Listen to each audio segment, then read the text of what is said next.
Hey, we're back. We're back. Welcome back to Leafs Late Night, where it's never too late for the Leafs. Remember to head on over to the Inside the Rink YouTube page and drop a little subscribe there. You can catch all the videos, usually within about a day of us posting them everywhere else. You can go and watch those. So, all those times I'm talking about what I'm sharing on screen, you can actually see what's going on. And leave us a rating over on Spotify and on the other one, Apple Music, and wherever you listen. That's the one. Apple Pods. Apple Podcasts. Isn't guys. it all in one thing? No, it's not. It's a separate app. Get with it. Oh, I didn't. I have an Android. Sorry. Yeah, it's still purple, but wrong app. But okay. Yeah. Okay, well, Yeah. You get what I mean. Go and help support the show. We appreciate y'all. Back with me tonight is Suthy again, and it is the return of Steph the Fanalyst. Welcome back. Hey. Got quite the glowing Christmas tree behind you there. Yeah, no Do you kidding. love it? Do you love it? This is my mother going ham with Christmas time. Like, this fucking tree was up November 12th, guys.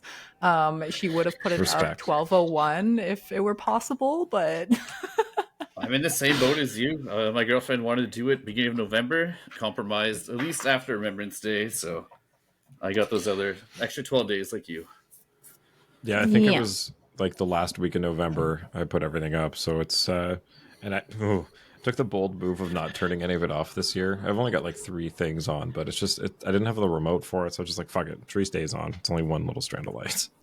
But now I'm seeing one of them flicker, which I learned from a reel is a sign that the fuse is about to go. So thanks YouTube Shorts and Instagram Reels for teaching me something. I can replace the fuse on those and keep it going. Ooh, so that's true. Yeah.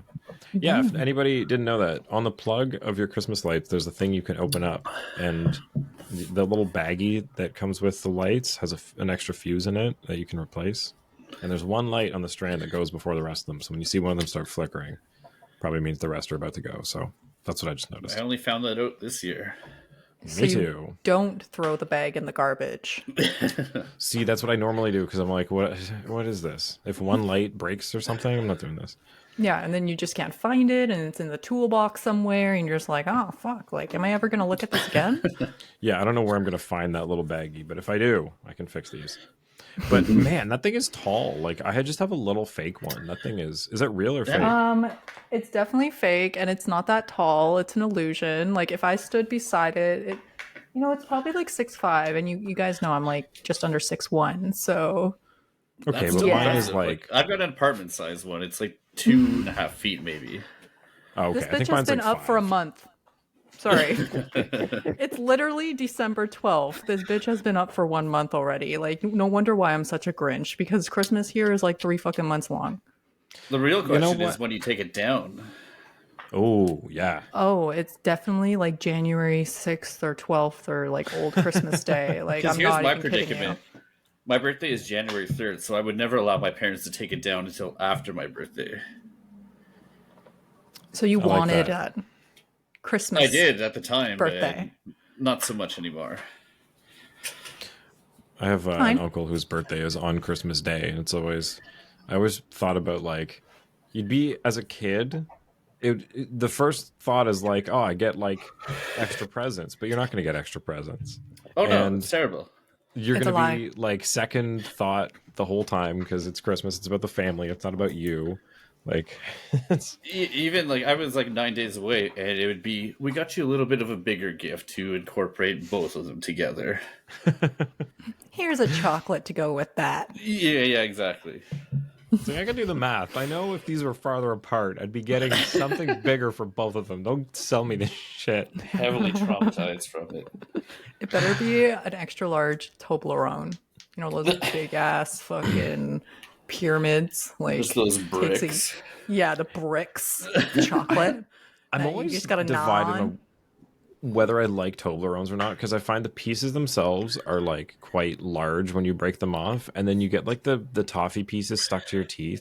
I don't know. It's good quality chocolate, but I don't know. It's just Not As the someone who best doesn't fuck with chocolate, I like turtles. You can have them in small amounts. You can have 1 or 2, and then you're good for the year. Good call. Good call. I kind of like picking it out of my teeth, guys. It's a part of the whole experience. Like you're just It's like going munching for on seconds. a Toblerone. Right. It's like saving it for later. Like, I know this sounds disgusting. Hey, I am kind of a hypocrite. I did buy a Crunchy, I think it's called. I always mix up Crispy Crunch, Crunchy, and all those. Crunchy. Yeah, Crunchy's the one that's Toffee? just like the toffee. Yeah. Yeah. I had one of those the other day. And it was, I forgot how good those are. Yeah, those are eight. Not the best, but turtles, Suthy, that's what's up. Turtles is a whole next level. Like I'm about the turtle life. Me too. And it's the time of the season for them. You can find them in Yeah. those little fun, like tray thingies that are marked up in price. Anyway, In the Leafs comments, won. let's hear what your chocolates are, though. Yeah. What's your favorite chocolate? This Let us is know. Mike Ross, public address announcer for your Toronto Maple Leafs, and this is the Leafs Late Night Podcast, your post-game destination. And now, your starting lineup: Roscoe, the Fanalyst, Suthy, Beaner, and Darty Brodeur on the Leafs Late Night Podcast. Oh, and I guess I should have said, if you go to Inside the Rink to watch the video, you can see Steph's Christmas tree. And you let us know whether you think it's an optical illusion or not, because from where we are, it looks like it's going all the way to the ceiling. But it's a lie. Fresh from New York City, baby. 6'5", her tree can dunk. Like, it's tall enough. Yo, we're dunking. Yeah. Oh, and I just noticed, and you can see my fun, this guy right here, which is from Niagara Falls. It's glowing with my my LED behind it. What is that? It's an alien cup. Does this say, like, a Oh. water bottle? MJ It's like secret a- stuff in there? Or? Here, I'll show you. It's fun. That's what the Leafs had tonight. The No secret doubt. stuff.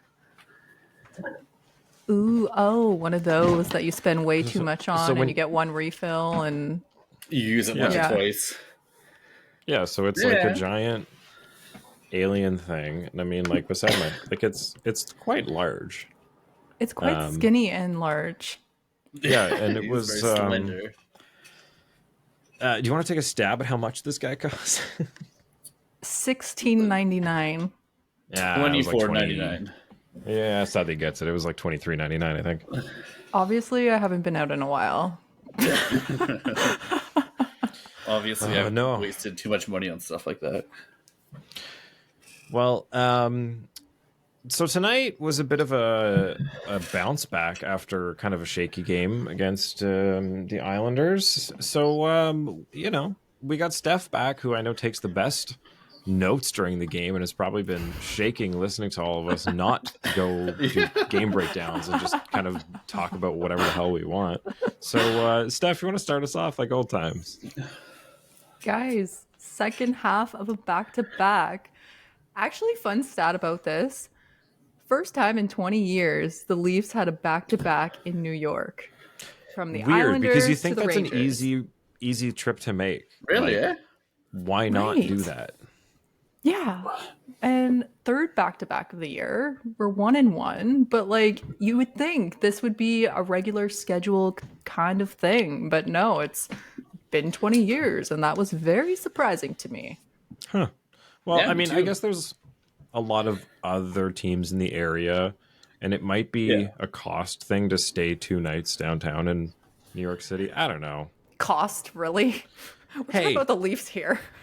Yeah, and they still need to like They're not pay saying the attention to Super 8, things. like- Yeah, You know what I mean? Like they're it's good. quite a bit of money. Like I don't know. Whatever. They're not going to be like, let's not do this hockey game because the hotel is $100 more a night. It's definitely just a schedule thing, but like the fact that it's never aligned in 20 years is kind of insane.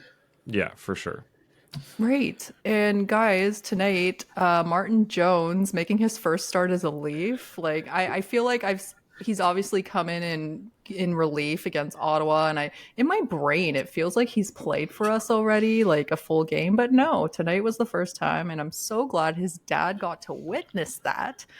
And who knew that? Well, I didn't know, but his dad's the VP of arena Yeah. operations in Vancouver. Okay. What? Okay. Mm-hmm. Wild. Harry Didn't know Jones. that. Yeah, he works in the NHL, so that was interesting. But yeah, 11-7 tonight too, guys. Oh my God, the Leafs are sick. They are battling the flow. Also learned tonight that the Nashville Predators started this whole dad's trip thing, and the NHL was like, "Hey, what the hell? This isn't fair. You can't have this like cheerleading squad follow you around." And they're like, "Come on, really? What if everybody can do it?" And they're like, "Fine, everyone can do it then." So it became a thing. Why Okay. does the NHL have any jurisdiction on something like this? They If thought it's it a was team like organized thing, then they said it was cap not circumvention, but like they were using team money to like fly players families around with them that would like, you know, boost morale. I don't know. all right. Like if it had never been Interesting. done before, I could see why the first time it would be like, whoa, what are you doing here? That's quite a big step. But I mean, if everyone can do it and it's a fun thing, then great. But yeah, Is it Nashville really started different it, than so like shout out. other players? Like from say, if someone's from Nashville and he buys 30 tickets for his family, is it really that different? Like the team's paying No. for it. It's not. Come on, fuck off with that shit. Yeah, it's stupid. It's just like typical NHL to be like, no, you can't do something that makes Yeah. sense and have fun. Yeah.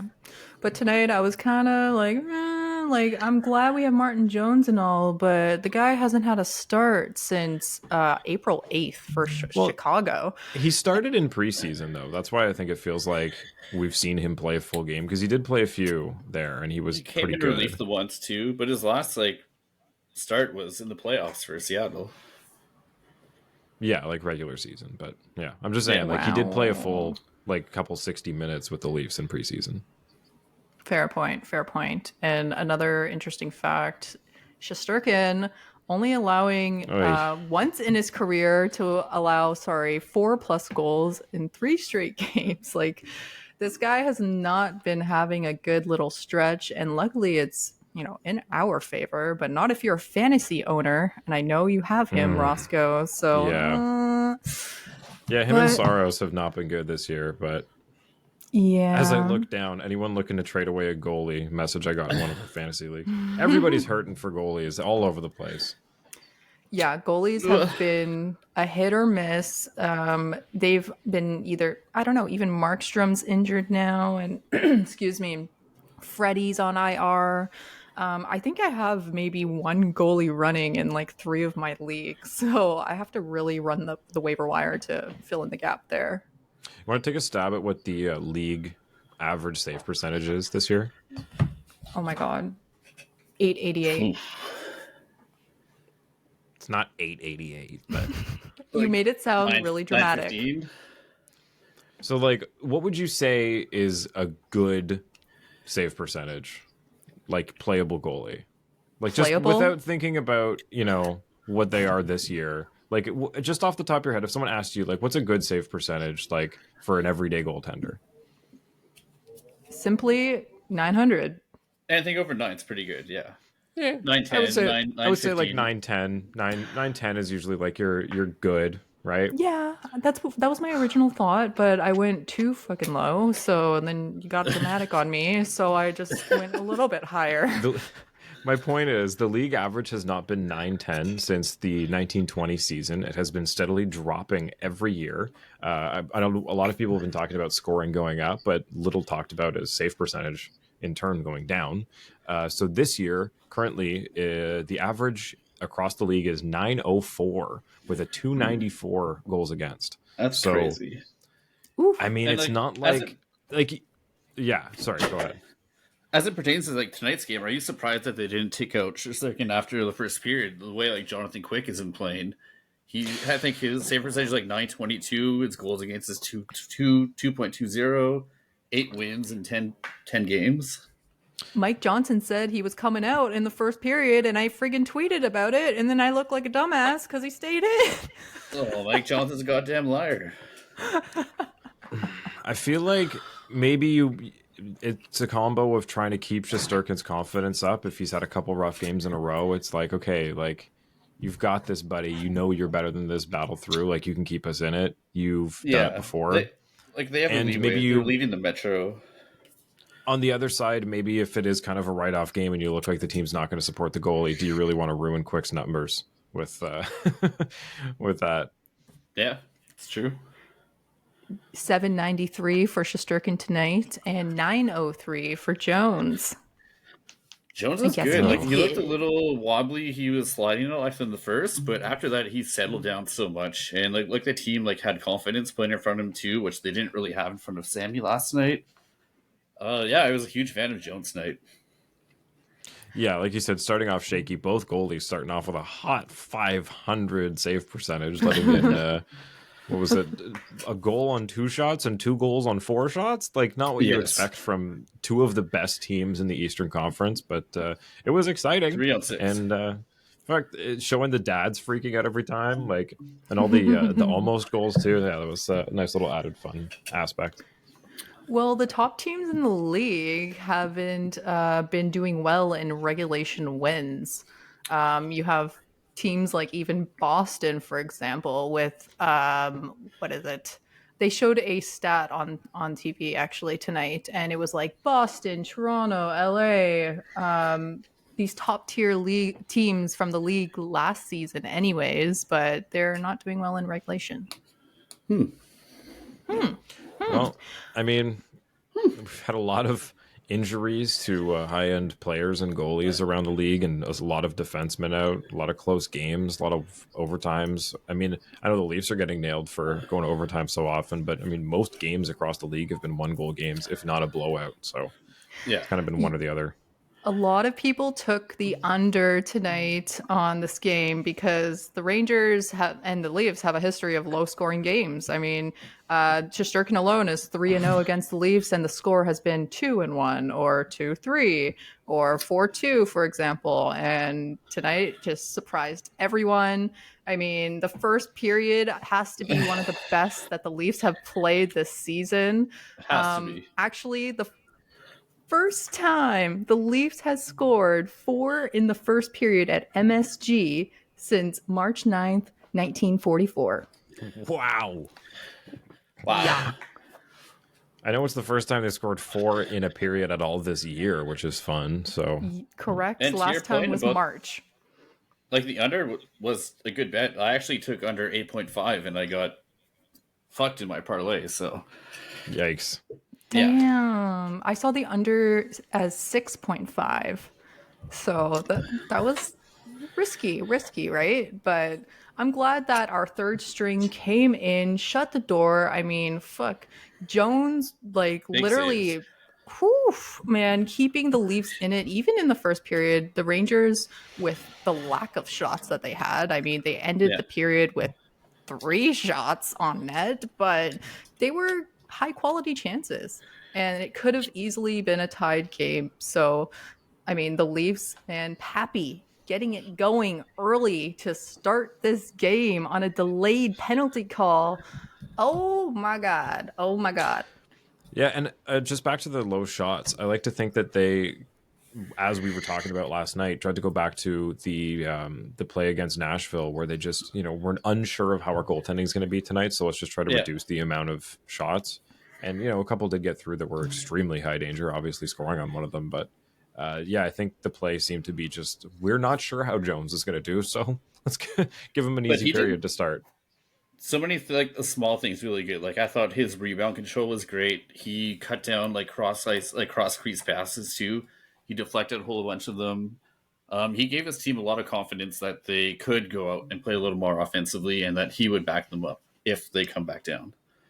How about that massive poke check in the Exactly. first period? God, One of the very many so small good. things he did. Yep. I guess I'm just not used to seeing him play. Like, we only saw Martin Jones once or twice a year before, so I don't really know his style. So it was nice to kind of get a full 60 minutes watching him behind a pretty weird Leafs 7 defensive team. So, yeah, he did well. Very well. And the team, set the tone in the first period. The second period was kind of meh, but lost Leafs it a bit bounced there, back. yeah. But that delayed penalty goal. Holy shit. Holy. Yeah. William, I like. There's been a lot of times this season where he's just split defensemen and gone through people, and I thought like, oh, okay, this is just like, a one-time highlight reel thing, and then it happens like 2 or 3 more times. I was like, okay, and then Almost this every where he game. goes through 4 Rangers to pass it to Matthews at the last second. Like, this is not a William Nylander we've seen in the last, I don't know, 5 years. Like, No, this came out he's of good for nowhere. this once or twice a game at this point, but I think we're bearing the lead here where Austin Matthews is just playing on a whole different level. Like, he had 11 shots last night.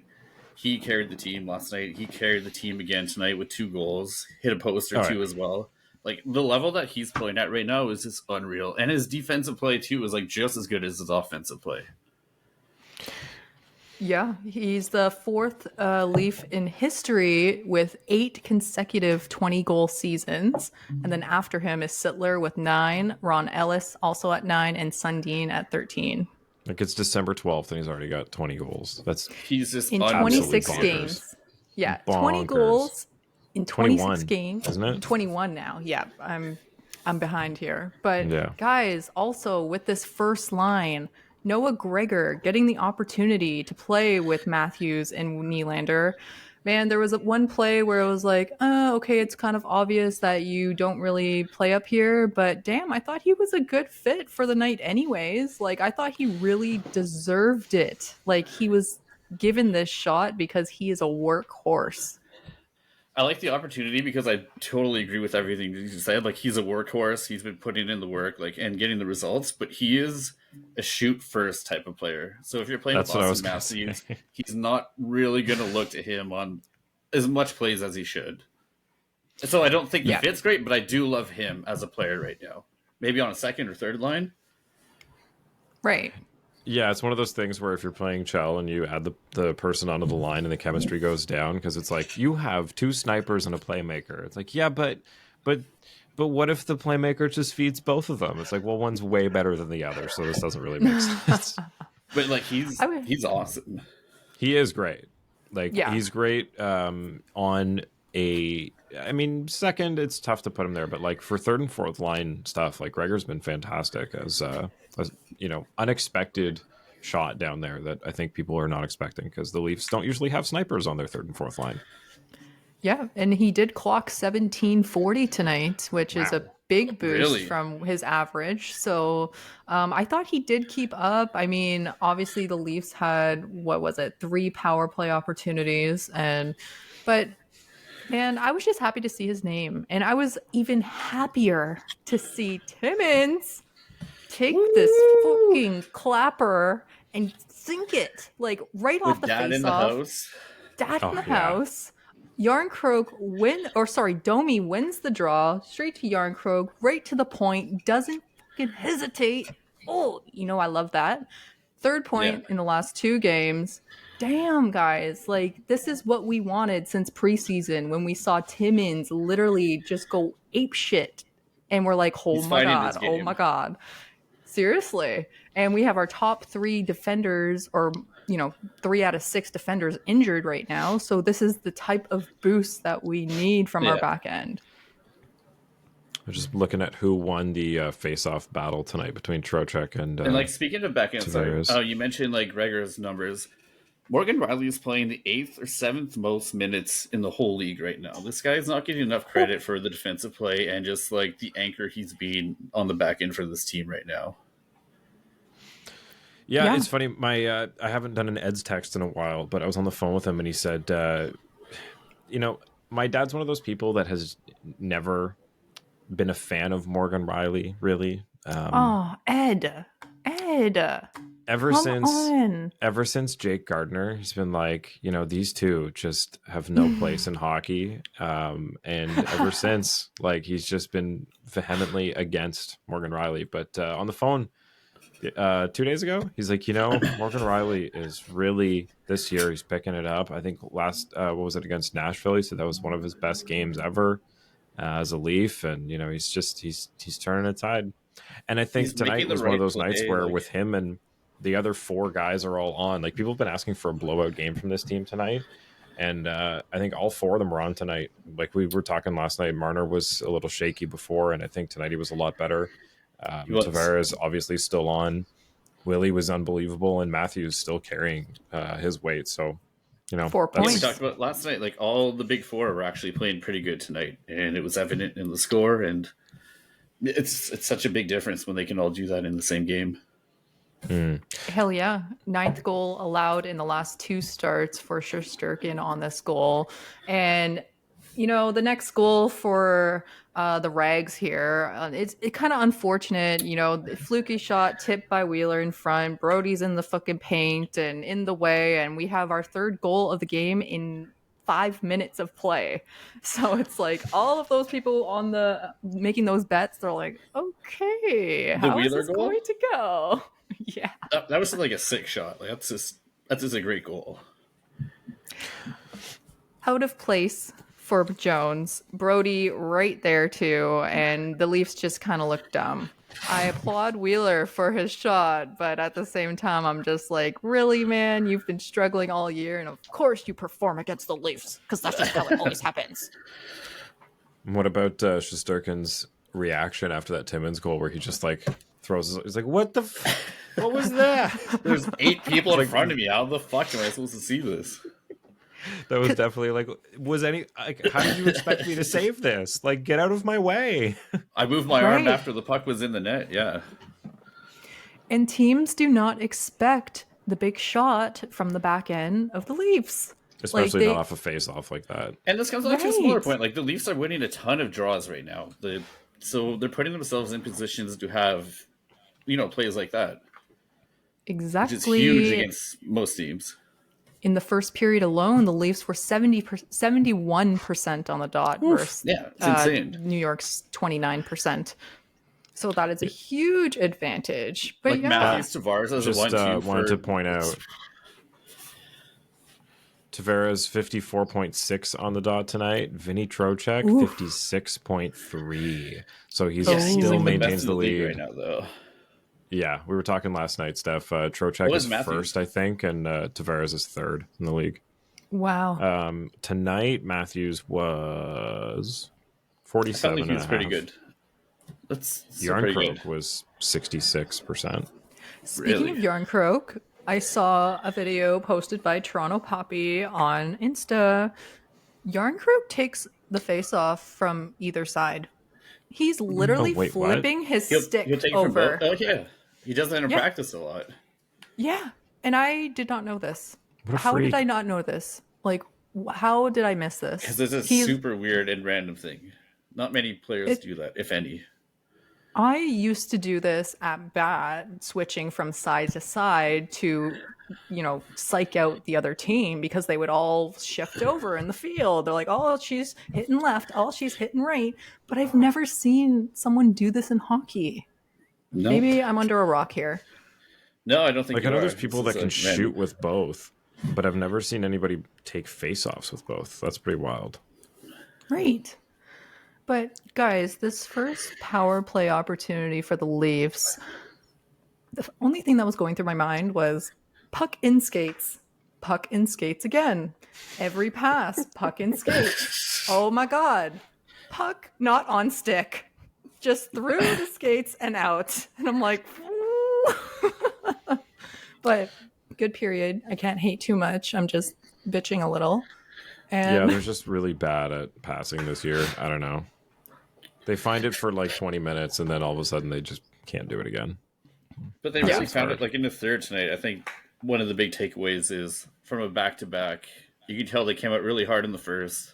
They lost a lot of steam in the second, but then they actually regrouped and had a complete team game in the third.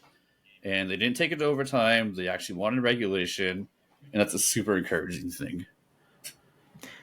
Hell yeah. And getting that 3-goal lead in the first period helps a ton. And what I thought the Leafs did well tonight was their rebound control, because this Yarncroc goal is literally a rebound off the Tavares shot, and it like Bertuzzi had one off the pad and he recovered. Then it was a JT attempt, and then they recovered, and then it went again to Yarncroc, who protected the puck, and they just cycled and cycled, recovered every shot, and then they finally got it in. So this makes you feel real good. Yeah, very encouraging sign. Oh, guys, what about that hit from McCabe, though? He sent him flying.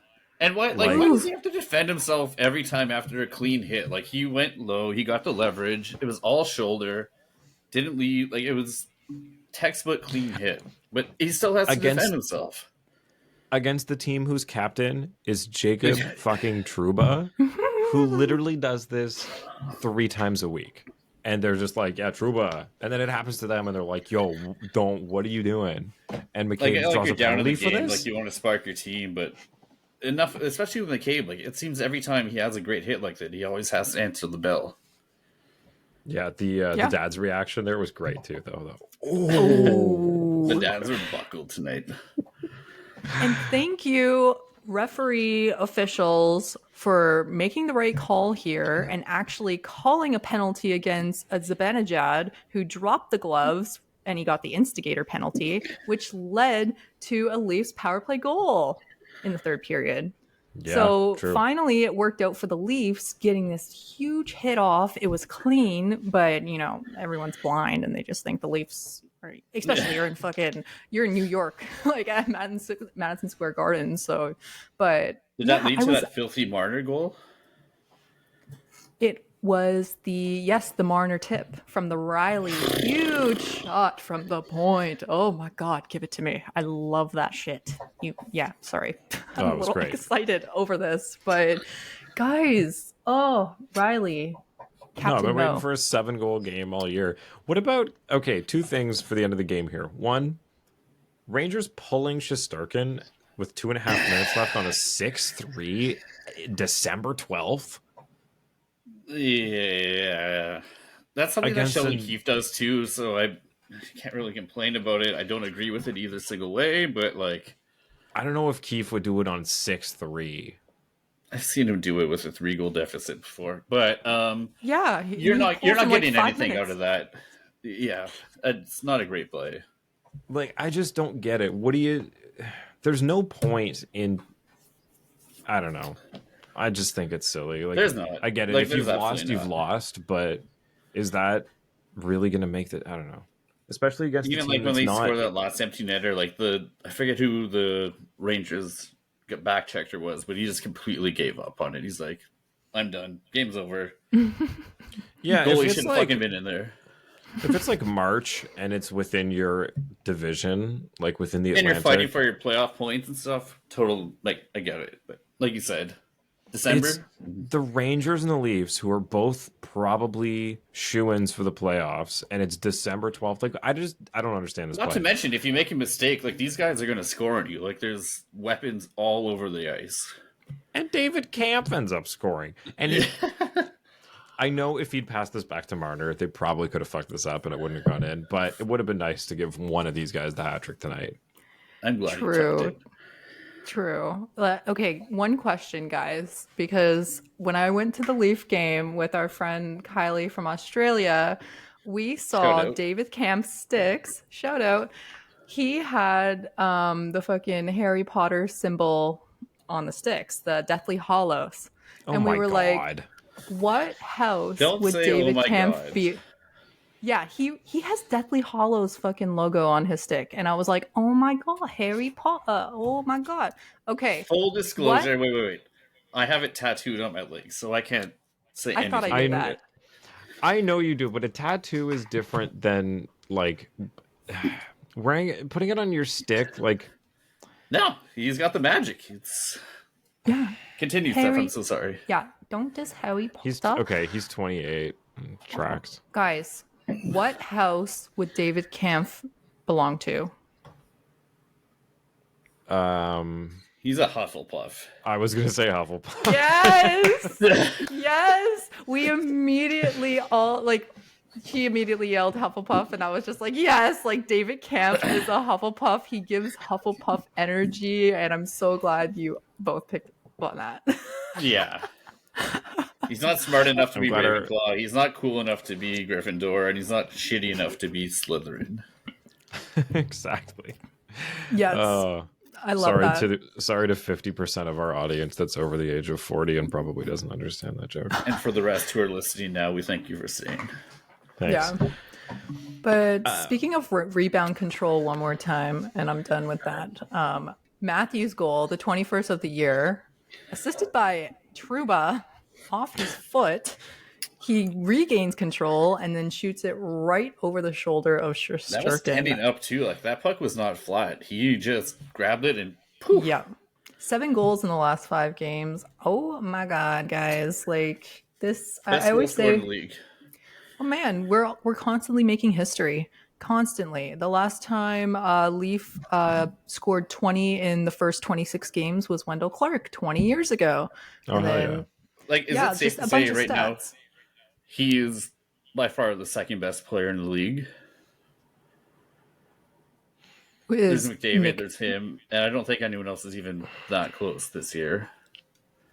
Yeah, and I mean, like, McDavid has just finally picked it up, and even then, I haven't watched Oilers games to see how he's playing, but I don't know, Matthews has been a more dominant goal-scoring threat, I think, this year. Even all around Yeah. dominant. Like the way every time he's on the ice, he's creating something. He's breaking up plays. Like I said, the last couple of games, he's just been night and day better than anyone on the ice for the Leafs and the other team. He makes it look effortless too. Like he doesn't look like he's trying hard.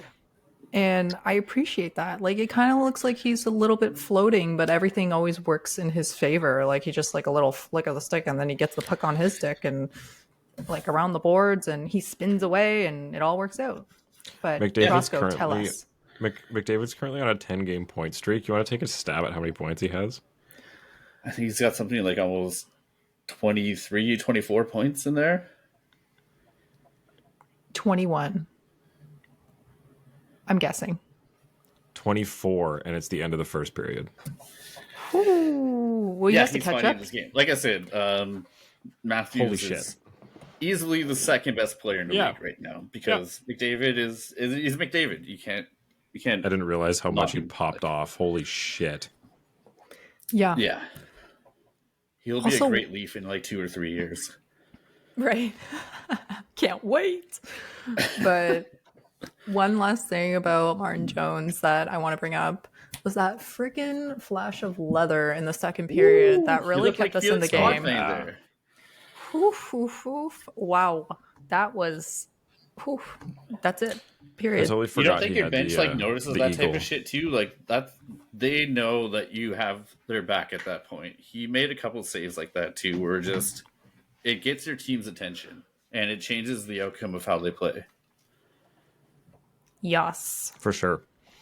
So I want to move on. We got to do some questions. We got a bunch of those from last night and tonight. I also want to give a shout out to Julian Aubry, who sent us in a photo of him with his dog wearing his Leafs late night hat, rocking some merch. Thanks so much, Julian. Appreciate it. Get yours over at the Inside the Rink merch shop. I promise I will put some new stuff out. I was hoping to get it out before Christmas, but been working like crazy. So now I have time off. I've been finishing designs. Get those up soon. Questions though. Let me get the ones from last night. Holy 1 second. It's all good.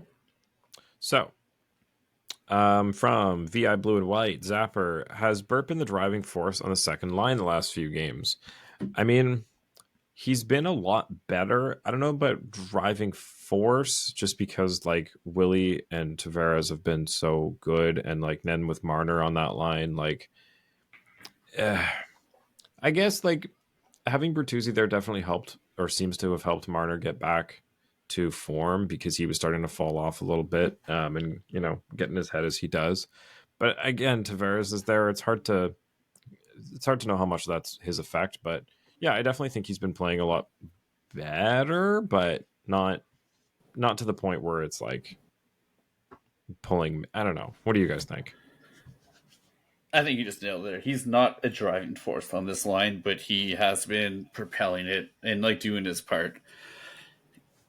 It's not like an Alex Kerfoot. He had some defensive mistakes here and there, but like he's definitely not driving it, but he's not hindering it at all. And I think he's playing pretty good hockey. Yeah, it's not like Kerfoot where it's like he's just there and you don't really know what he's not contributing anything, he's not taking anything away, but he's just there. I think Bert is contributing a little bit and starting to figure out his place on this team. Um, it is weird Yeah. that we have this effect of making people mold to our system instead of them being able to play their own game here. So it's got to be tough coming to Toronto. 10 Leafs with points tonight, and Bertuzzi was not one of them. Ooh. I did see a tweet, or sorry, an article outlining that Bertuzzi's defensive stats are actually really good. If you look at the Inside the Rink preview for this game, it goes into detail about how he's one of the leading Leaf forwards in defensive stats. But since we have such high expectations from him, I mean, he's a 30 goal scorer coming top line Detroit player, right? Like, I'm still waiting for this guy to get a little more greasier and a little bit more physical. And I mean, he did battle around the boards tonight. He did have a good opportunity on the second power play unit when I think he fed or Domi fed him, but it was a bouncing puck and he couldn't whip it in. And Yeah. I don't know. He doesn't look like he's been in the league for as long as he has, but I feel like it's the system thing. I agree with you, Roscoe. It's the whole not letting him play his game as well, and I feel like he might be overshadowed a bit. I just think he's not a Leaf. At the end of the day, I think the simplest way to put it, like, he's a good hockey player, and like he was great in Detroit, he was great in Boston. I don't think he's a Leaf. Like, there's people that find it here and people that don't. I just don't know if he's enjoying being here, if everybody's loving the way that he plays. He's not like I just don't think it's working for him. The way he and plays, that's like, not you're never going to see anybody's him discredit. Cross the red line and carry the puck, go across the net, and like make plays like Willie does or Marner does, or even JT or Matthews. That's not his game. No. He's going to be greasy. He's going to be in the corners. He's going to chip. He's going to anticipate plays. Like Steph said, he has been dynamite defensively, but he's not going to really stand out as this like wizard with the puck offensively. But when you do look at his stats, he's got the points there because he does all the dirty things right. So it does go a little less unnoticed, but at the same time, I feel like he has not hit his stride with the Leafs, and he Not does yet. have another gear that he can get to. I I hope. agree. He had a slow start as well, adjusting to this team, and I feel like he goes through little spurts. Like, he'll be hot and score a couple goals within Spurtuzzi. Yeah, exactly. A couple goals within 5 games or whatever, and then he's cold again. So, lineup changes, and Nyes was out tonight. Who knows? Yeah. I just hope the best for him, especially for what we're paying him, which isn't even that much considering how much other forwards are getting. Yeah. But he can definitely be a trade deadline piece if things don't change. He could be. Because I don't think he fits nearly as well as Matthew Nyes does, especially on that first line.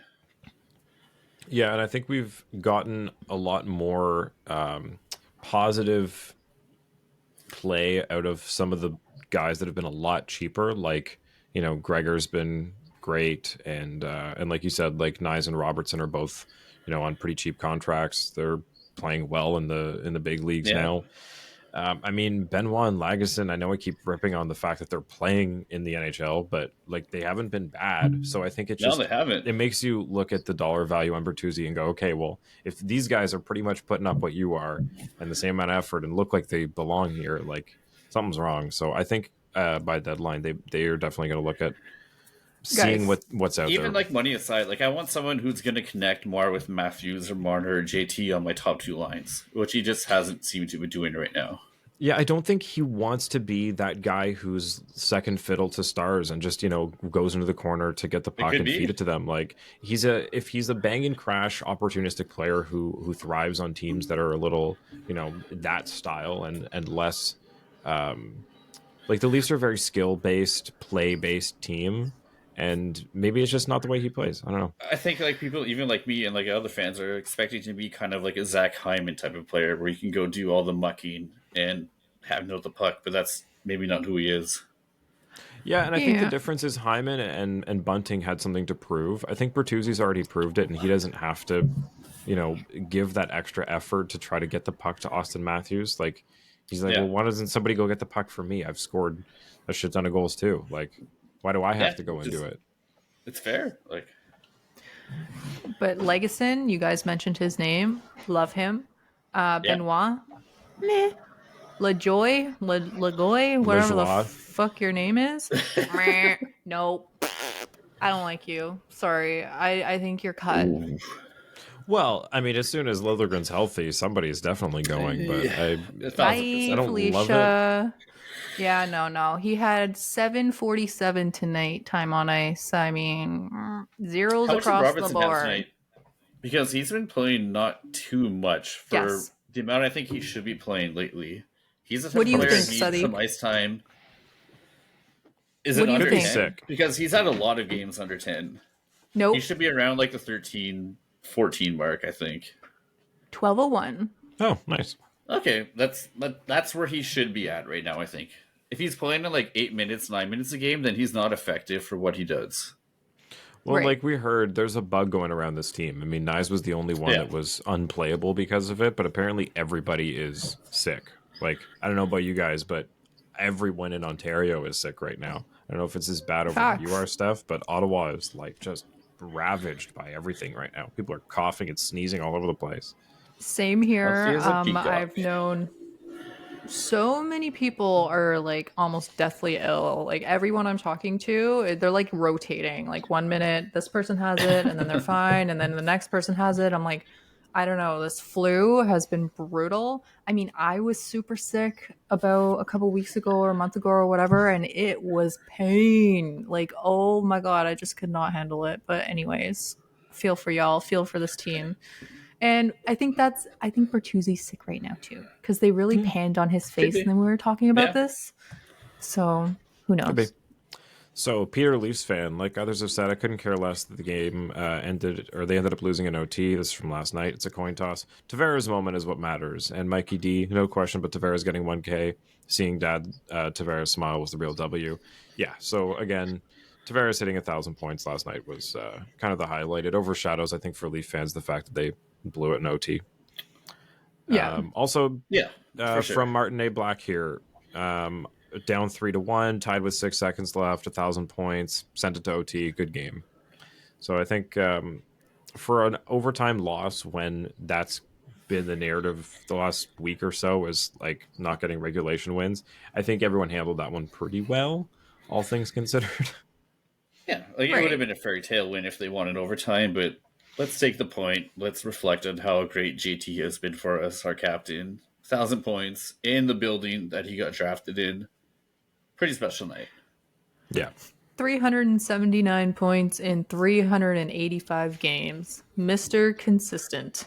Wow. Like with the Yeah. Leafs, I mean. So yeah, you can't doubt JT. I mean, people say he's washed and slow, Johnny, but no, this guy is super consistent.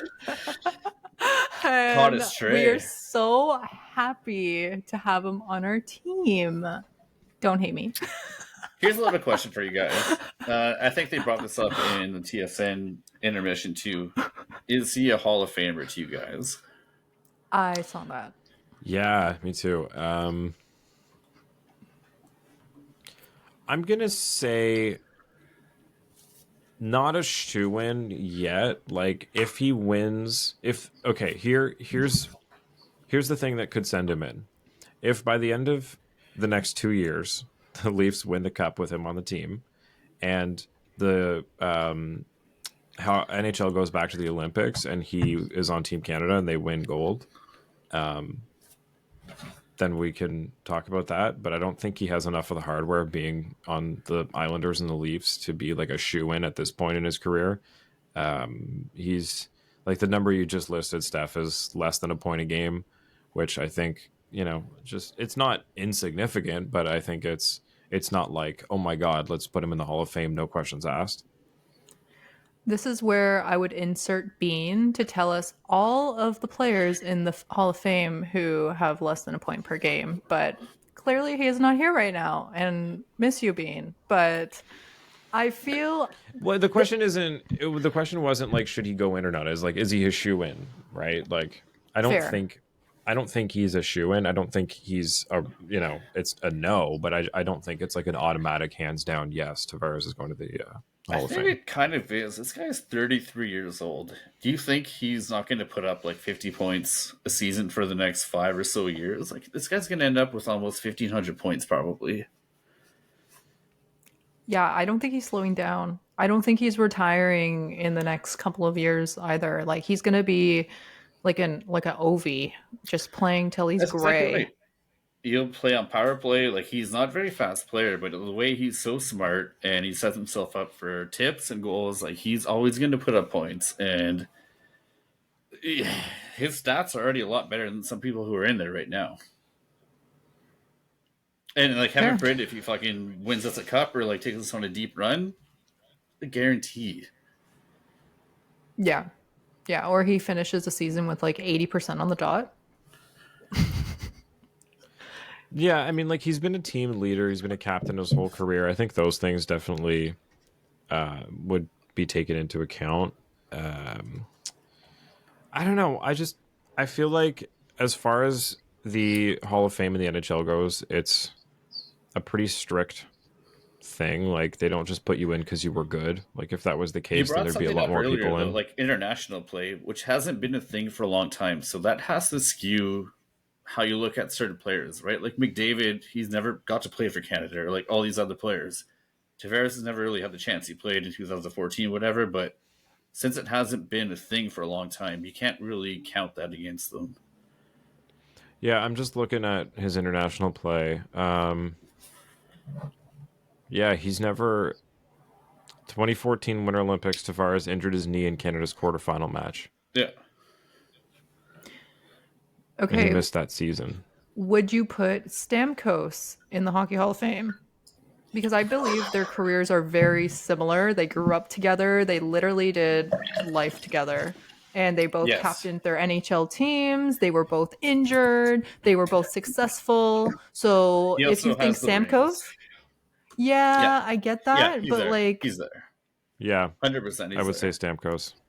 I think JT is next in line if Stamkos is. And I know he has the rings, guys, but like Tampa was a dynasty at one point, and like And he was the captain of it, so you know he like, would be Yeah. ahead of John Tavares, I think, in that pecking order. like I'm Yes. looking at I agree. I'm not saying he's the Stamkos better had player or anything, but he's ahead of him Stamkos. in the Hall of Fame. Most career points by a Tampa Bay Lightning player, most career goals by a Tampa Bay Lightning player, most hat tricks, most power play goals, most game winning goals, most even strength goals, most career regular season games with 4+ points by a Tampa Bay Lightning player, most goals in a Spending your single month whole by a Tampa time Bay with Lightning one player. team, yeah, Like we'll he's do got, that. yeah. But he's a I'm lock. just looking at Olympic gold in 2014, even though he wasn't on the team. So like JT, I don't know if I can really give him that one. He's been on the All-Star team 2012, 15, 16, 17, 18, 19. He doesn't have a lot of hardware otherwise. And I think really when it comes to Hall of Fame, like if you're looking past their stats, like that's the next thing. And he doesn't have a ton of it to back it up. And I think that's where you put Stamkos ahead of him. I agree that he's ahead, but I think Agreed. JT's not too far behind. It's all going to leadership depend on like on the wise. tail end of his career, right? Like he's on the back nine, just starting it off right now. But let's see how this goes. Stamkos has 2 Rocket Richards. He had a 60-goal season. Like, Oh, he's like a Okay, first fine. ballot, not even questionable. Okay, fine. I'm wrong. I It's think fine. No, I but think the more let's just interesting give it thing to is him. whether he'll finish his career in Tampa or not. Because that's Yeah. I kind don't of see him going. the rumor this year is that they might move on from him at the deadline. Oh yeah. Do you see him doing it? He strikes me like as the type of Crosby person who just he'll figure it out. He's probably not going to leave. Yeah, like he's obviously pissed because he wants to stay, right? And he's mad that they didn't offer him a deal. So if it comes down to like the dollar amount, like how little can they offer him to make it work? I don't know. I think at some point he still values himself more than I'll take what you can give me player. So if Tampa's still, if like Breezeball wants to double down on the team that they have and sign players to go for another cup here, I don't know if they can really afford to give Stamkos what he thinks he's still worth. I'm sure the Rangers or fucking Kings will sign him. If not, Oh my god, he's him and Jack Eichel on Vegas. Like, Imagine. Or even like Carolina, because Pacioretty has been injured and he was supposed to be a big factor for them. I don't those know. type Look, of players, like who only played so long for one team, they'll go to a huge market. Who are doing good at the time? I don't see him going to any other team other than like I said, the Rangers, the Kings, maybe Toronto. Don't see that at all, but. I just well, want to here's let the you thing: guys. like, people Sorry. don't like signing with Toronto because of the like the media attention, the taxes, all the different shit that goes with it. But if he's already under contract for the rest of the year, like that's a different story. If Tampa's going to retain and he'll go to Toronto because at one point he before this contract he almost did. Like if he comes here for 2 months to go for a cup, I'll take it, and he can go and sign This is wherever he all wants to be after said that I'm like 99% sure he retires as a Lightning because no one ever has. Vinny never did. St. Louis never did. He would be the only person to Richards? do it. Richards never did. Wow. Oh my God, you're right. Abby Guys, Boolin didn't. Jesus. do you know who got the belt tonight? No, I don't. Who? Jones. So Cam passed it to John Tavares. Thank you, Benito the Basset Hound, for pointing this out to me, because you only pass it with moves, and Kempf made the right choice saying it was for his 1,000th point, and they didn't win last night. So, yeah. And Tavares, he had 1 point. I know Okay. Matthews had 4. He didn't play a bad game, but... Right. But I feel like since we're on the topic of JT, Ooh. captain's on the mind, and we're still celebrating him. So I feel like that Hall of was Fame or really not. cute. That was cute of Cam. I fucking love Thank you. Tavares. I think what he adds to this team is dynamic and great, and I hope he stays for a long time. That was Hufflepuff energy from Camp right now.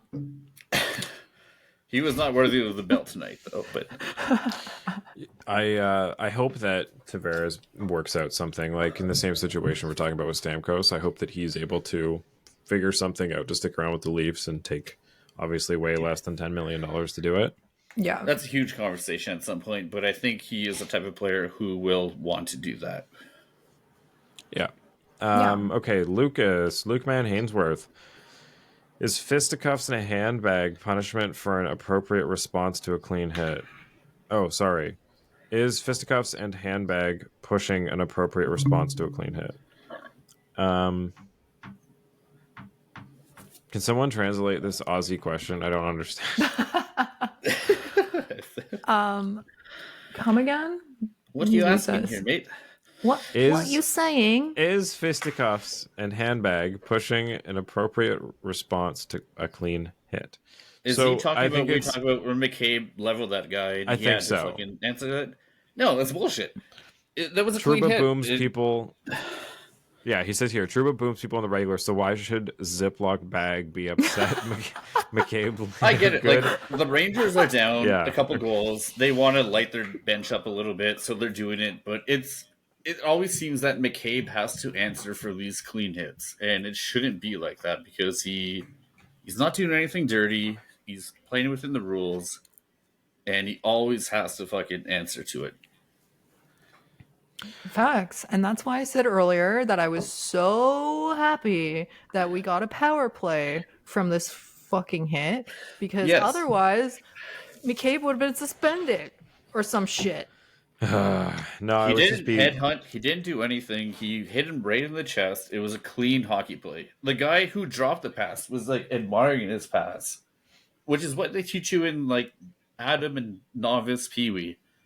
You got leveled. That was it. It was clean. He got leveled. Just watching the puck. Yep.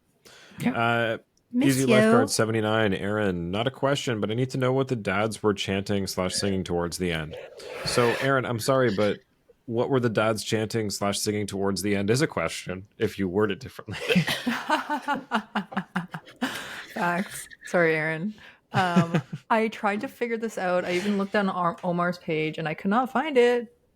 No idea. Guys, If do they you were the guys ones know? that started the Go Leafs Go chant at the end, though, that's fucking awesome. I did Yeah. have like Austin Matthews' father was trying to get Ty Domi into it for a while. Like Domi's like, I've been here like a long time. Eventually, I can score it again. He got into it, but it was pretty funny. Yeah. Yeah, anytime they showed Ty, I was like, oh, No. there's Daddy-O. Hashtag Toronto Nat at MeNat1934. Do you think if we play like that, we can beat anyone in the playoffs? Over 7 games, that'd be tough because I think there's some work there defensively and goaltending wise, but I think hopefully by the playoffs we've got at least a couple more people healthy or a couple new people in there. So yeah, I will say yes if it's the top 5 guys performing like that. I think if they're on the same night through a whole series, you're good. I think you just nailed it right there. If the Leafs are playing their best defense is their offense. And if they're dominating games in your end, they're going to win a lot more often than not. I feel like the Leafs have played like this during playoffs, and then they shit the fucking bed the next game because there was a 5-0 win against Tampa to open the series, and then they like blew it out of the water the next game, and like it's always been flip floppy, and you get scared, right, with these high scoring games, and then they get, I don't know, like I feel like they're not consistent in the playoffs. So hopefully the consistency stays and continues and we get some scoring from the bottom 6, because ultimately if the back end and the bottom 6 score, then we have a much better chance in the playoffs. And that's how we got to the second round last year with Captain Mo leading the way. Yeah, with Timmins and Riley firing like that, and hopefully Liljegren doing the same when he comes back. Like I think they'll be okay.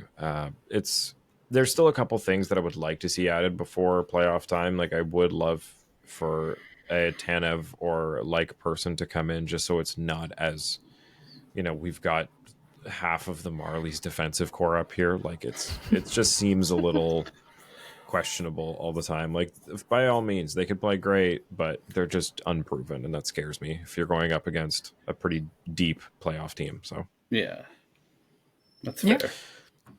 I just want to give a quick shout out to Liam and Duke Coxwell at the Laxed and at Liam Hildebrand. We have had a back and forth going every game this week since 6 days ago. This has been every time. This is since I said that I didn't like being a pulled groin away from Martin Jones, and then the next night we were playing Martin Jones. So then Sammy gets a shutout, and then they start replying saying like, "Aha, see, Sammy is okay." And then the next night it started up again like, "Aha, Sammy is not okay." And then tonight being like, "Aha, I told you Martin Jones was all right." So it's been 6 days of a Twitter thread going back and forth. We keep like reviving it every time to be like, "I told you so." It just feels like a drunk bar argument that's gone on for an entire week, and I love it. I'm so glad we are seeing the glimpse of why, excuse me, Martin Jones is here. Because Huge otherwise fan it of would that be... signing. Yeah. Eric Källgren is gone, and he went immediately to Utica, I think. He's only played in the AHL this season for the Devils. Who else? Yeah, Who let me else? see his stats. How's he doing this year, Shelgren? But like my real question here is, it's going to depend on who, like Sammy or Jones, can back up, because Wall is our guy. I don't think there's any question to me going forward. He's going to be our guy going forward. So if we can have one of those two playing consistently, then that's all that's going to matter. Because Sammy will never be the guy for this team ever again, I don't think. I oh my really god, hope want to take a stab is, at Eric Källgren's save percentage for the Utica Comets right now? Judging by your giggle, I'm going to go back to my first guess of 88. 850? 853 and a 421 goals against average with the Utica Comets. Ooh. And I didn't realize how bad he was with the Leafs. Like, I know he played You didn't realize some decent... after he let in 4 goals every fucking game?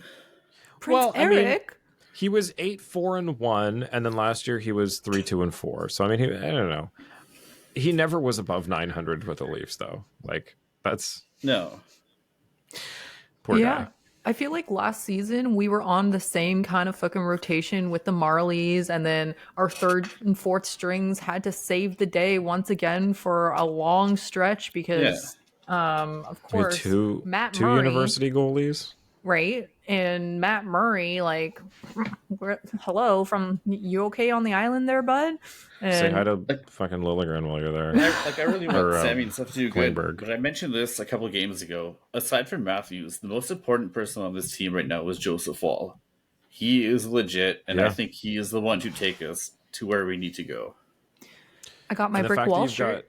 you've got him on league min this year, like less than league min this year and next year. I think you got to really take advantage of that because it gives you a chance to fill out everything else around Wall and really go for it. You know, Yeah. you're not spending a ton of money on a goalie. Like, that he's just the guy. opens up so much. Like that's once in a blue moon you get a chance where your starting goaltender is on a league min contract. Like Exactly. Right. especially with Matthews Rays kicking in next year. It's just, yeah, it's you really got to take advantage of that while you can. True. Okay. Any other questions? I think that was it for questions. Did we have any from Discord, Steph? Not tonight. Everyone is sleeping. That's okay. That's okay. Well, Tis a when's the next Wednesday. game? We play the Rangers again soon. I know that, but it's next week. Columbus on Thursday. Oh, that should be fun. Columbus sucks.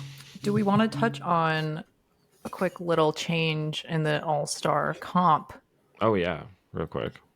Real quick, I'm so oh my god.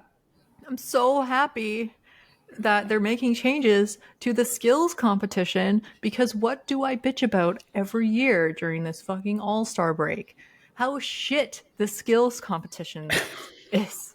Like, it's just, it goes to a fucking entertainment show and like who's really trying anymore, and like everyone just takes it as a big joke, right?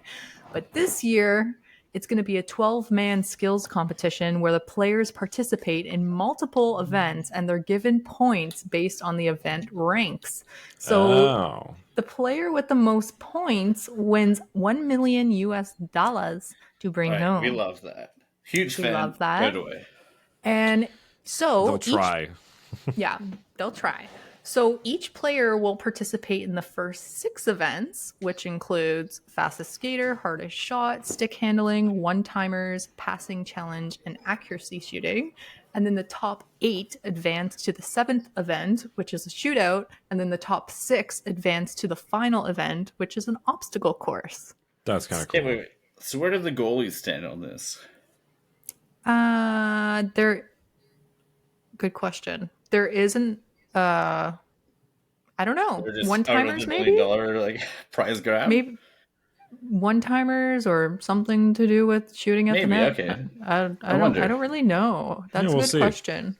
But now they have something to play for, which is nice. I mean, I don't know. I'm just not into the love magic that. show, and I'm not into like the anything that's not a skill. Like, I don't want to see Jack Hughes like coming out of a fucking box. Like, I want to see some trick shots. I want to see you shoot that puck and like do some crazy ass shit. Like, I don't want to. Yeah, if there's a bit of incentive, that's awesome.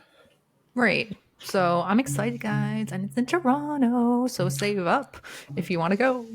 Yeah, tickets are a lot. But no, I like that because instead of people doing things that don't involve the game of hockey, they're like, I want to see what you can do when there's nobody stopping you instead of, can you play golf with a hockey puck and stick? Exactly. When you don't have pressure on you, show us what you got. Yeah, I feel like the last couple All-Star games have just been the guys shooting the shit and wearing T-shirts and shorts, just like, ha, this is dumb, and just kind of half-assing their way through a couple challenges. Yeah. Well, like the ones that were off, like on the beach and stuff, like on the platforms and the thing. I don't know. I feel like those always, they hyped them up a lot, and then the actual event was really lackluster because the guys just didn't care. Because it's like, what are we doing here? Yeah, or in Vegas where they're freezing their ass off playing fucking Blackjack or something, and then the rules didn't even make sense. And Yeah, that was dumb. it's just stupid. It's like, yeah, it's such a cool idea, but they failed with these ideas. I feel like they could have made it so much better. But finally, we're going to get some real action here, and maybe the players will have interest and can actually I like that. showcase their skill. Which, I'm sorry, I have one more question before you finish this all off. I don't know if you guys have been following the NBA whatsoever, but they've had an in-season tournament going on this year, which is like very similar to what football does in Europe. And each winner gets $500,000. Is that something that would interest you in the NHL? Yeah, Hell I mean, I yeah. think we touched on this when they announced the in-season schedule or tournament thing, like back in the summer. I feel like because it's incorporated in as regular season games that still count, and like I like what the NBA did, where they did like custom Point differential and well, there was like the custom courts and stuff that they brought out for the tournament too. yeah. Like they I don't know, everything just seemed like it was more of a spectacle, and it was nice to have in the the dead of the beginning of December when the effects of the beginning of the season have kind of worn off, and you're just into the slog now of it's game 18 to 25 or whatever, and it's just you're just playing. So I don't know, it adds a little more incentive. I thought it was going to be later in the year though. It was very early, yeah. Like I thought when they said like in season, it was going to be mid season. Like, but I guess they've got the All-Star thing too. So One thing that was super interesting too is that they proposed they're not going to do it this year, but if you won the tournament, you would be guaranteed at least a minimum of a 7th spot in the playoff. So if you didn't make it in the regular season, you would actually get that spot. holy shit. Ooh, that is huge. Team falls off for the rest of the season, but they still make it to the playoffs. Yeah. Wow. Holy. Anyways, it's Imagine. a cool little wrinkle that's been introduced to like North American sports. Yeah, Interesting. the NHL definitely has to shake some things up coming up because 82 games, like Dangle says, so many games. Long time. Also, with the All-Star, they added the PWHL showcase this year. So on Thursday, as well as the draft, we're going to see a 3-on-3 tournament with the new PWHL teams. Please taking watch each other on. this. Like, it's going to be amazing. So cool. Yeah, and the season starts in the new year, January 1st. So it's it'll be right in the probably right after their season is done because they've got It's a 12. good chance to get eyes on what's going to happen in January, right? Yeah. Well, I'm just thinking the All-Star game is going to be after their season's done, right? I was thinking this would have made more sense to do before it, but we'll see. After the whole season's done? Well, because they start January 1st, don't they? And they only have 12 games. Really? I'd have Oh my to look God. I thought it went longer than that. 12 games? Is this NFL? I know that's like Oh, 18. Here, it says the first season of PWHL competition includes 72 total games. Yeah, I was going to say, like, But is this when like I was a looking month? but when I was looking at tickets for Ottawa, PWHL Ottawa, like literally it says like 12 game season ticket. Maybe it's a package of 12 games. But season Or ticket maybe- memberships and half season ticket packages are now available. Okay. And it says ticket membership total 12 games. I don't understand. Whatever. Yeah, it says they play 72 They're also doing games. Yeah, so I don't understand what this TD website is talking about. Also, they've how also late got in the summer is the season going? Yeah, if they're starting January 1st, there's 72 That's games. a lot of Like, fucking holy games. shit. That's a lot for 6 teams to play. Like June, July? Wowee. Yeah. We also have the Hyundai Fan Fair as part of the All-Star Weekend, which is just like a family thing. You can bring your kids and do the All-Star Skill Zone where you can test your own hockey skills. Special Hockey Hall of Fame exhibit. You can take a picture with the Stanley Cup. There's a kids zone, meet and greet and autographs with NHL All-Stars, Hall of Famers, and alumni. You can meet the mascots. United by Hockey Mobile Museum, a unique experience that celebrates the game's trailblazers, changemakers, and business leaders spanning across multiple, underrepresented, and multicultural demographics. Cool. Wow. Collectors Showcase. So a bunch of people bring in their hockey card collections and stuff. Ooh, Cody, Nice. if you're listening, he's big on that. There's a watch party, the 2024 All-Star Skills presented by DraftKings Sportsbook, and the 2024 Rogers All-Star Game Telecast. Oh my god, that's a long title. Mouthful. Yeah. And they will have a shop. So yeah, that's something you can just kind of go to. How much there's tickets you have to buy? How much are tickets for this fucking thing? I'm really interested to see how the layout's going to be downtown and how they're going to set up all of these zones, like all the gates and lines. And I'm just trying to picture it in my mind at Maple Leaf Square. Me Tickets too. for the fan tickets hard for to that imagine. fanfare are $65. For that, really? Wow. Yeah. Do you get a goodie bag? No, you probably pay for autographs and everything too. It just seems like a lot. A picture with Gary Bettman or Damn. something? Like, come on. Well, did you hear about the Montreal Canadiens selling the experience with Yuppie? No. Really? What? Yeah. Selling what? Yuppie? Isn't that An the experience with UB. isn't that their fucking mascot's name? Yeah, that is. I did not know that. Sorry, I don't follow toilet So, seat like, mascot. what is the experience with Yuppie? Is it him putting his arm around you and taking a picture? Yeah, here, let me see where it You get is. a big kiss. Here, this was a week ago. Montreal Canadiens draw online backlash for charging fans to meet mascot Yuppie. Guess how much it is for Fur on Demand package, which promises a brief visit and photo session with the fuzzy orange character who will come to ticket holders' seats bearing confetti, a personalized sign, and a gift bag of Yuppie merchandise. If I it's love how they anything over said fur. $30, it's theft. Guess how much? 50. $195. 45. What? $195. This is why it blew up, and CBC has an article on them getting backlash. It's like a furry fucking thing. Like, you better, like, get something out of it at the Like, oh my god, what? These fucking guys are terrible. Like, could you imagine if they were like good in the league right now? Imagine if they were like in the top 5 spot right now. They'd be charging like $500 for this. Yeah, they are Tabernac. not a playoff team, and they're charging 100. It when you go to buy your tickets on Ticketmaster, it asks if you want to add this on to your ticket, and you can select what period you want him to come to your seat during. Does it also ask, That's are you so stupid? crazy.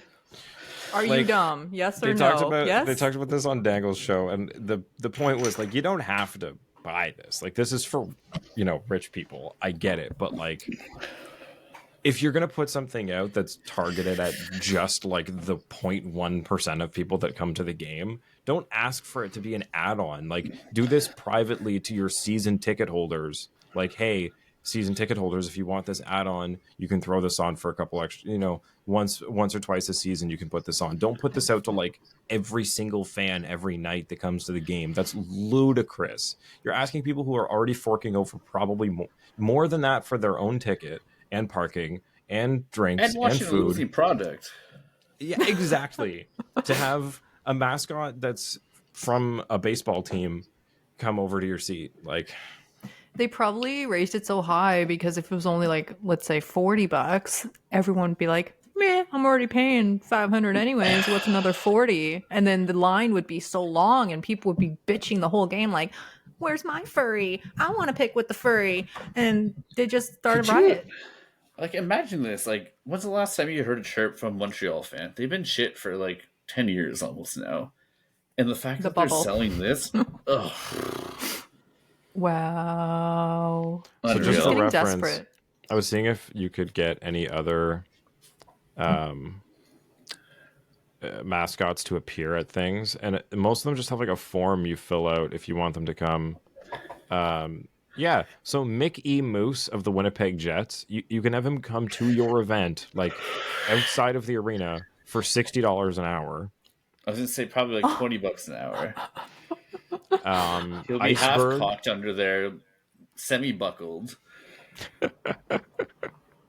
Iceberg, the Penguins mascot, is I think $250 for an hour. But like this is an hour at an event, like a corporate event or something. You can have him show up, not like 30 seconds during the game. He'll come to your seat, give you a bag with like a Yuppie cup, and fuck off. Wow. Like that'll be $195. Are you serious? Guys, fun fact, I was the mascot in high school. No way. What was your mascot? It was a big blue alligator called the Abbey Gator because I went to Loretto Abbey, so the thing was an Abbey Gator. And yeah, that was me. I have this And I did theory not get that paid. mascots are always the greatest partiers, though. You know it. Yeah, exactly. Yeah, like have you seen Blue Mountain State? The main character is the mascot. That's wild. I could see you jumping around in like an alligator thing. Was it a full costume or was it just the head? Because I know It was the head and the pants and the tail, and I wore my own blue sweater because it was such an Amazing. old piece of shit that Nice. okay, I was going through old photos today on Facebook and I saw it. Do you have pictures of this? I'm trying to pull it up real quick. But yeah, high school days, guys, and it fucking stank. Like I'm sure this thing was like 50 years old. Never been washed. Okay, That's never. wild. ever. Yeah. What was your high school mascot, Suthy? We didn't have a high school mascot. We were called the Timmins High's Blues. And yeah, Ooh. no mascot whatsoever. Like St. Louis Blues, like the blues music. We had like a Maple Leaf sign. It was very convoluted and confused. Weird. So it was kind of Yeah, like the super Leafs. weird. Okay. Okay, Mine. it's- Oh, you got a picture? But Oh, I'm with people. Oh my But god! I'm in it. You look like a horrifying Barney character. It is okay. I fucking loved Barney as a before school child, and yeah, I know. What was yours, kinda- Roscoe? Wild. So I switched high schools. The first one was something that. Oh my god! That's. Sorry, Amazing. I wasn't expecting it to be so high quality, I guess. The head. I know but there was no top. That was my sweater from home. Oh my god. Like it Bongo looks like a sweater. character from a children's show. So Yeah. my first Yes. one for the first 2.5 years was the Comets. And we kind of struggled to make a costume for that. Like once somebody just had they wore a giant cardboard box with like suspenders on it and they just drew a big like comet flying through space. Coburg things. Yeah, like we didn't know ever what to do for that. But then the other team or the other school I went to was the Vikings, and they got a cease and desist from the Minnesota Vikings because they were literally Are just you using fucking serious? their logo, but instead of purple and gold, it's blue and gold. Nice. So yeah, Gotta watch out for that competition, yeah. yeah, that school's no longer though. Actually, both of them are no longer. They combined into Oh. one and have a new name. So I don't know what their Oh. mascot is these days. At least you guys had mascots. We didn't have much else, let me tell you. My school was really highly talked about, but we had shit all. So. What is Coburg Collegiate's mascot? Wolfie the Wolf. Oh, Wolfie. Yeah. There's Wolfie. It's so their school colors are red and blue, and it's like a fedora wearing wolf. Fedora wearing. Yeah. I don't want to. I can't really show this picture because it's got like random like high school kids in the photo, but it's on the internet. Don't show See it. if I can just find a Show picture us. of him on his own. Don't show us. I'm not showing that, but yeah, he's got like a purple and black, like tiger striped leather fedora on, like something you'd find at like a booth at the Waterfront Festival. Yeah, I'll try and I'll blur out the faces and post it, but yeah, it's pretty funny looking, this guy. That's funny. Anyway, that's what they've got these days. Mascots are Yeah. fun. Oh, they do have Nice. a mascot competition at that fun fair. Apparently, all weekend we're going to see some breaks for the mascots going up against each other. So that'll be fun. Maybe we'll have to revisit our mascot ranking. Oh, we should. We should. Yeah. Because I don't know, were the Kraken around when we did that the first time? I think they might have been like the inspiration for it. That's true. Okay, let's get out of here. It's late. Yeah. Good night, everybody. Good night.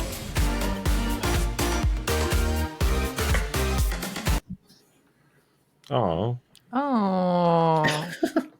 What happened? lame. Cut it early? No, it just stopped. This is usually where I Guys. say something